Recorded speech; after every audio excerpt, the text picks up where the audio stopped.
تجاه كل هالمشاكل العالقة اللي عم نعيشها بسبب الذهنية الأبوية الذكورية بكل مؤسساتها، بكل أدواتها، بكل خلينا نقول عقلياتها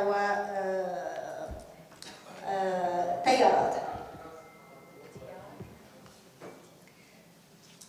خليني أول شيء بلش كيف إنه الحق من شأن المرأة بلش بالعائلة، فإذا النهوض بالمرأة بعتقد لازم يبلش من العائلة. الإنجابية تأتي من ارتباطها بالأرض، تأتي من اكتشافها للزراعة والكثير من البدايات الأولى التي اقتاتت عليها البشرية من وقتها ليومنا الحالي. وكانت المرأة معبودة وقتها بشكل طبيعي،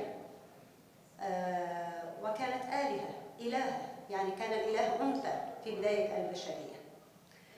مع اكتشاف الرجل لدوره في الإنجاب أولاً ولدوره في تكوين العائلة ثانياً، بلش المسار ينقلب وبلش مسار النساء نحو التهاوي. أول شيء بلش من البيت،